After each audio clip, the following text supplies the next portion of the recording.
that's what climbing is doing something that you couldn't previously do, whether it was last week or seconds ago.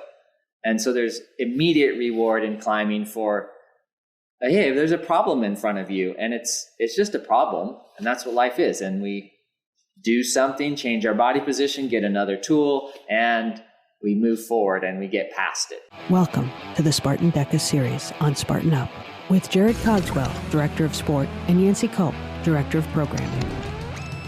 In episode 2, we're going to be talking about goal setting. When you have that goal that you just don't think you can do, but you want to do it bad enough, Hans is going to talk to you about how to do it.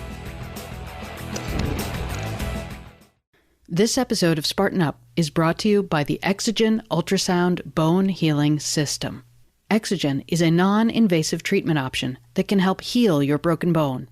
To learn more, visit exogen.com/Spartan. Hans, you know, we're obviously all influenced by those that we surround ourselves with. And, you know, I think in the climbing world, you know, we've all had mentors and there's people that look up to you, even if you know that or not. You know, again, like I said earlier, it was all levels of climbers. But, you know, Alex brags about you, Tommy Caldwell, they brag about you. And who were your climbing mentors and those people that you looked up to as you started to elevate your game in climbing, so to speak? Well, I think for sure Steve Schneider was the largest influence by a long shot, and his name is probably not well known of anybody under the age of 40, but he's ubiquitous with Yosemite climbing, and he is the classic dropped out of Chico State, straggly blonde haired, live in Yosemite and Yosar and get by on, you know, the scraps left in the cafeteria sort of guy.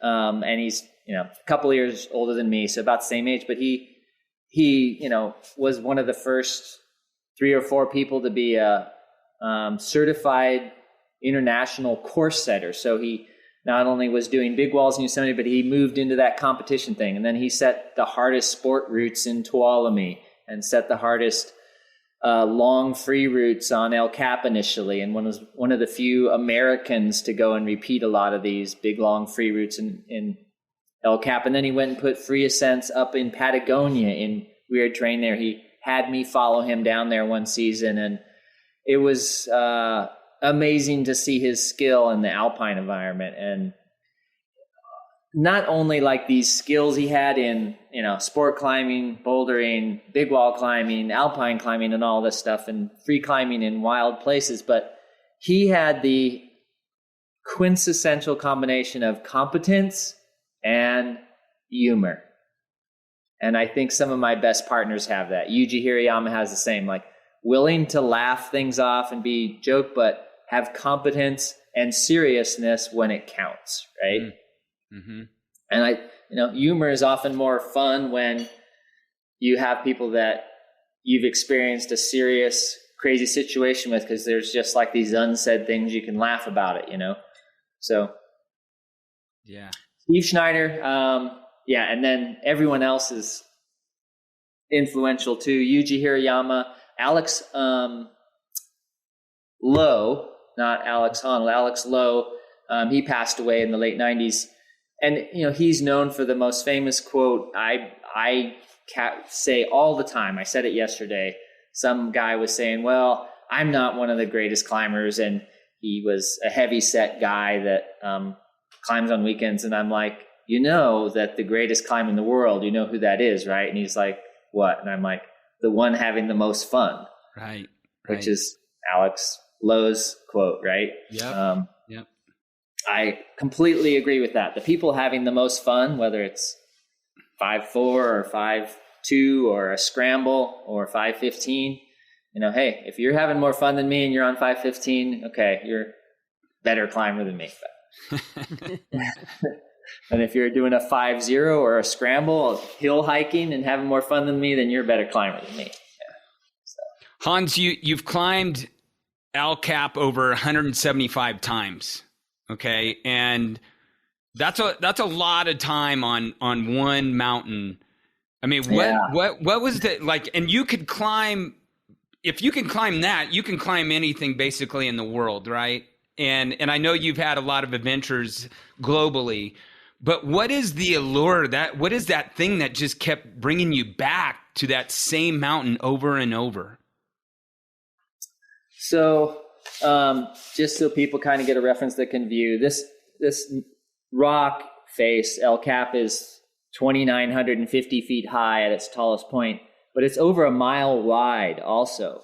So there's probably 40 distinct different routes on it that go up it, and 60 plus variations of routes to go up it. I've only done 25 different ones.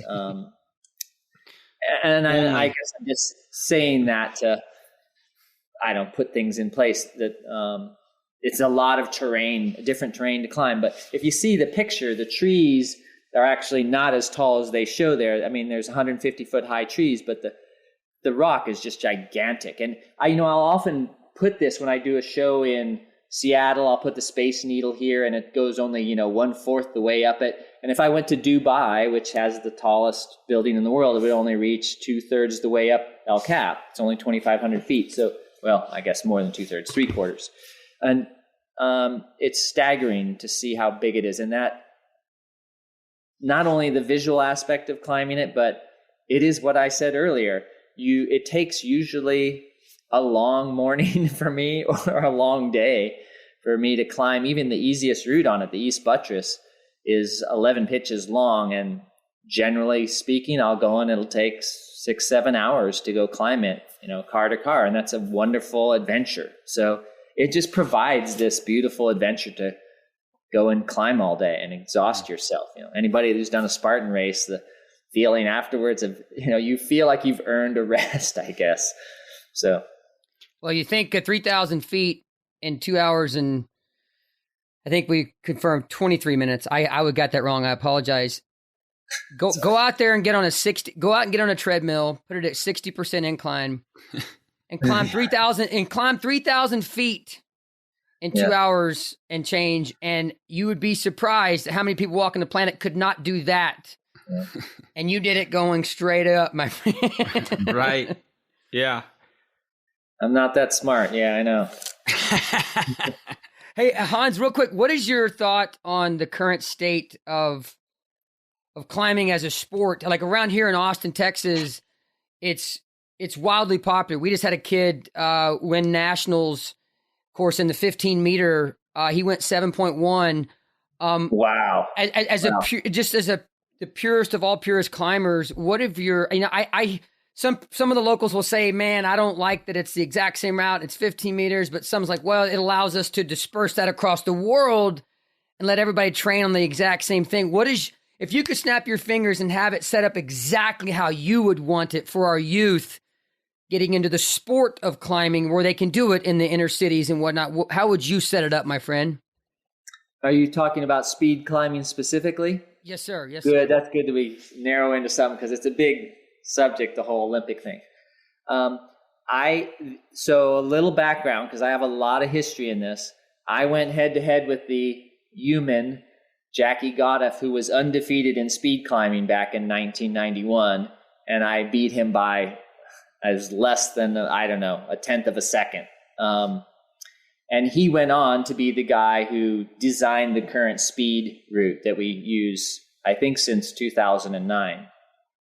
Good guy. And I understand the logic of making this comparable route everywhere. I think that reasonably and logically, when we think about what is the Olympics or what is competition, you're trying to display people's skill set. And the origins of climbing is you fail if you don't get to the summit in time. Everest, if you wait too long, there's that turnaround time, you fail. So your efficiency and effectiveness to make decisions and move through the mountains or steep terrain is important to success in climbing. And so I think speed in climbing has its excellent origins and should be included in the Olympics.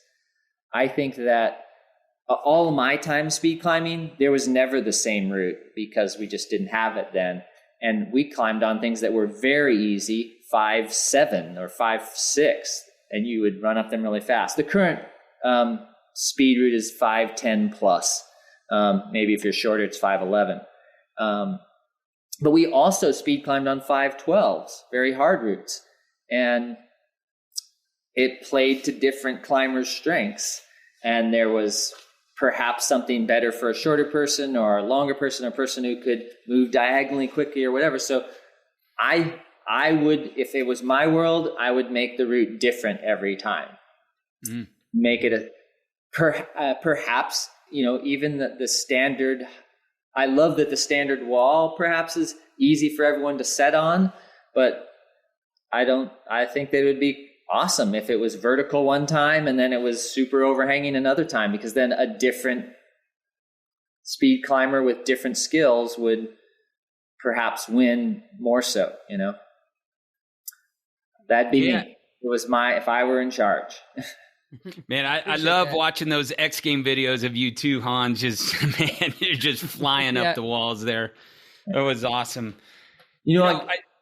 There's a fun numbers perspective. Go ahead. Well, a couple of questions. One, I want to hear a little bit more about your Do Hard Things challenges. Where can our audience find those? Because we've got a lot of people that listen to this that do a lot of hard things. Right. Do hard things. We chose the goat actually as our mascot, which is interesting because I actually didn't know the initials GOAT meant whatever.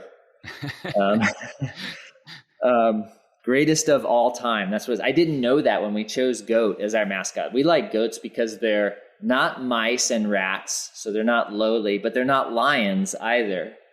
So they're not like royalty, but they just go out and do crazy stuff. Not crazy even, they'll hop up on top of cars that are parked because they can. And goats will go up around on wild cliffs, maybe to eat some grass, but sometimes they'll climb up on wild cliffs just to go up there. And so we liked goats because they're super agile, but they're not glamorous. And nobody needs to be glamorous. You just need to go out and do stuff. And that might explain a bit more about Do Hard Things Challenge or DHTchallenge.com. What I did 13 years ago as I started this list at the health club I was running, Diablo Rock Gym, and I just did a list of 100 challenges for the year, see if anyone could complete them. We started off with physical fitness things at first, like do 10 push-ups, run a mile in under 7 minutes, climb all the blue routes in the gym, whatever. Take a CrossFit class, take a yoga class, take a swimming class, whatever. Trying to get people to try different things at the gym. And I realized quickly, I want buy-in from people. So every year I just had the community tell me what challenges to add. And that was awesome because people thought of stuff that I didn't, like serve 3 hours in a soup kitchen. Yeah, that is hard. And it's a different type hard. Write 4 handwritten letters to people and mail them. That doesn't seem hard, but when is the last time somebody wrote a handwritten letter? And in cursive, for that matter. I found now I can't write in cursive for a lot of kids because they don't learn that in school anymore. But things like wave to 10 people you don't know. Hold the door open for 17 people you don't know. We have social, mental, physical challenges that the community comes up with. And we do, because I'm competitive, but it's fun to compare. We have people post when they do challenges, and there's a list, ongoing leader list, who's completed the most during the year. And typically nobody, except for 1 year in the 14 years I've done it, has anyone ever completed all the challenges. And we do a lot of things kind of that are reference to the year. Like this year, you do 2022 pull-ups, 2022 human-powered miles, which would be really easy for a runner or a cyclist, but harder for other people, right? Mm-hmm. So that's the DHTchallenge.com, and we encourage each other, and we try to meet up with people. It's been tough during COVID, but now that seems to be dissipating. And so me and my wife, Lisbeth, we have run groups of challenges at different gyms we'd go to, and people just got psyched and kind of joined in with us doing things. So listeners and viewers, there is no cost to join or participate. Right. DHTchallenge.com right now. Let's go. Let's get that in. Come on. What does Hans get out of it? Actually, I get that sort of community pressure to keep doing stuff all year long. I swear I stay fit because I'm worried like, I'm too low on the list of challenges. So yeah, we don't make any money off of it. We just send out stickers and stuff to people and try to get them psyched. Yeah. Well, it impacts that community. So that's good stuff. We'll be right back to this interview, but first, a little bit from our sponsor, Exogen. Spartans, you know a broken bone can interrupt daily activities and even worse, keep you on the sidelines. Determining the best treatment option can be stressful. In just 20 minutes a day, Exogen helps jumpstart your natural bone healing process so you can get back to the race. Don't let a broken bone keep you on the sidelines. Talk to your doctor to see if Exogen is right for you. Exogen is indicated for the healing of non-union fractures and for accelerating the healing of certain acute fractures with no known contraindications. To learn more, visit exogen.com/Spartan. That's EXOGEN.com/Spartan. Okay, back to the interview. Hans, a final couple of questions from me. Number one, I think in a lot of ways, I've used climbing as a metaphor for life and learned some lessons myself, even without climbing, the big walls that you have. What are some of the biggest lessons from that you could share with the audience that you've experienced from your time in the mountains? Yeah, so first, I'm a professional speaker. I get up in front of audiences and motivate them, and it's usually some alpinist or somebody who's an adventurer, kayaker, and they went out and did this physically hard thing in the outdoors, and they brought a lesson from the outdoors to maybe business or to life, right? Mm-hmm. For people at these speeches. For me, I actually did a couple years as a yuppie, which is maybe an old term. Right out of college, I went and wore the white collar, and I was in a manufacturing facility and pointed to jobs, do this, that. I was a manufacturing production operations manager, right? Which means do things efficiently. And I actually took lessons from business and took them to climbing, as opposed to the reverse of most motivational speakers. They take them from climbing and bring them to life or to business.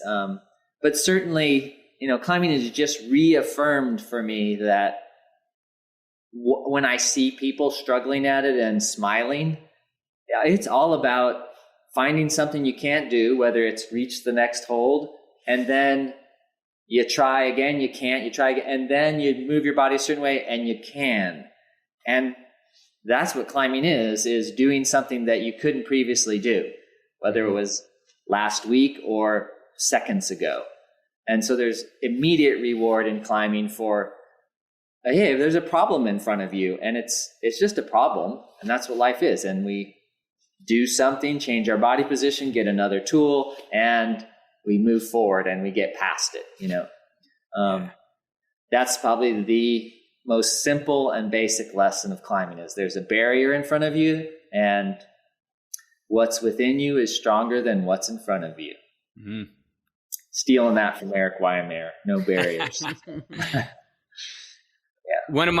This is my last question, and then I definitely want the audience to know more about the book. But you've obviously have achieved some of the highest accomplishments in the world of climbing. How do you want to be remembered, though? Like, what's most important? What's that thing when we look back at Hans Florine? What would you appreciate for the people who know you? How would you want to be remembered?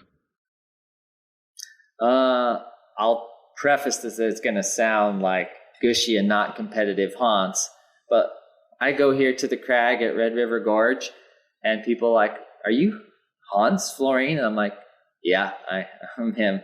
like, oh, will you get a picture with me? I'm like, yeah, I'd love to. Will you tag me? You know, like, really? I'm like, yeah, I want to catch up with Alex Honnold on my favorites or likes, you know? I'm climbing with my wife, a 5'6" or a 5'9", or I'm climbing with somebody they don't know, and I'm climbing a 5'10" or 5'9", and I want to be known for that. I'm accessible and I love climbing and the people in climbing more than beating somebody else at something, I guess. Yeah. Love that. Yeah. Well, we've gotten the opportunity to run into each other a couple of times now, and you've always been very gracious and very friendly and just approachable, and I appreciate that about you, Hans, because that says a lot about the human that you are, regardless of what you've done on that big wall in Yosemite. Tell us, if you can, just give us an opportunity to know where to purchase the book, and maybe just a quick summary, if you wouldn't mind. Well, the book, this is the bane of an author, is like you max your check-in luggage to go sell books, and it weighs a lot, right? You could buy the book direct from me on my site, but like it's like I have the package and all that. Just buy it on Amazon. They're cheaper there. It's $25. It's a beautiful hardcover thing. But here is the sell thing. I was fortunate enough to read this for audio, and I know a lot of you out there have Audible credits. You just keep letting them get the book on Audible. I read it. It's really nice. And I get probably 68.2 cents if you buy it on Audible.